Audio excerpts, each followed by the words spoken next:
19th January 1990. We are all here for candlelight vigil to salute our martyrs.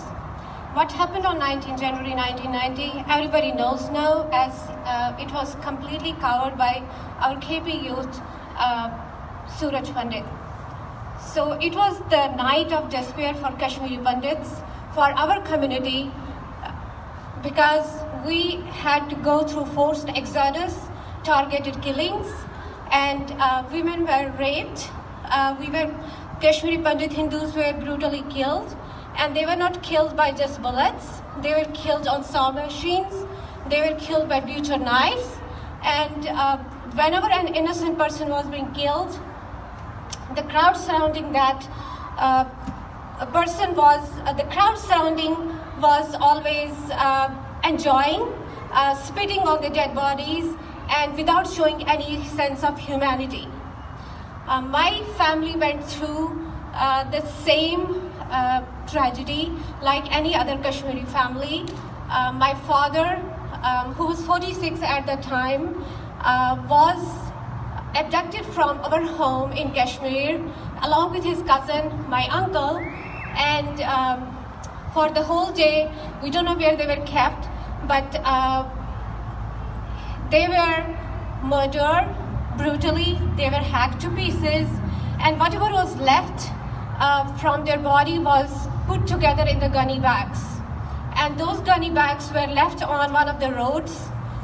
The patrolling team of Indian Army, they found those gunny bags lying there and did some kind of autopsy and identified those bodies, and somehow got connected with one of my aunts in other part of the Jammu and Kashmir, which is called as Jammu.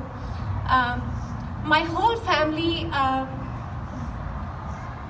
had moved to Jammu because of this forced exodus. My dad stayed back because he did not believe that we will be betrayed and no one is going to dare to kill him, because we trusted our neighbors, we trusted our people there whom we had lived all together whole life.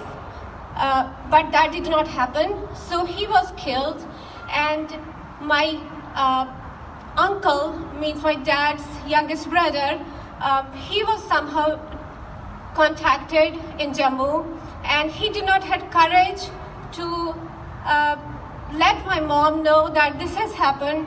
So all my relatives who were there in Jammu, they got together and they came to my mom's place, wherever we were staying there, and disclosed what had happened.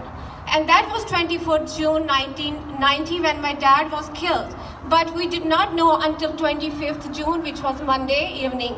And that was around 11 p.m. It was a night time. I was not even there.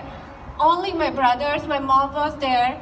And I was with one of my other uncles in other part of in another location or another city with my grandparents. So we came to know on next day, which is Tuesday, 2 days later or 48 hours later, when my other uncle came from his work and came to us and said something has happened in the family, but he did not disclose anything. Why? Because he did not have, first of all, courage to tell my grandparents that your son has been killed, and he did not have even courage to tell me that what has happened in the valley, what has happened to his brother or my dad. So he booked a taxi and we all went together, and it was an 8-hour drive. As soon we reached to the place where all our relatives had gathered for mourning, and then he disclosed there that what had happened. I could not believe. I could not believe my eyes. I was like all dumb. I could not think of anything. When I went inside, all I did, I hugged my youngest brother, I hugged my grandparents, I hugged my granddad, and started crying, and I did not know where the tears came from. I was inconsolable. And all I heard from my youngest brother, who is 4 years younger than me, that don't worry, we are there, we are here for you, we are here for you. But it was like a nightmare for us. It was a tragedy for us. This whole tragedy changed our lives. It turned us upside down, but we did not lose courage. My family did not lose courage. We fought it back, not by killing anyone, not by picking up the guns, not by using any weapons. We fought it back by educating ourselves. That was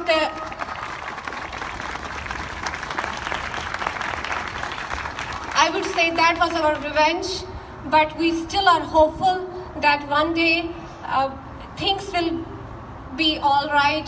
We will go back to our valley. We will go back to our motherland where we originally are from. We will go to the places where we used to stay and enjoy staying there. Thank you.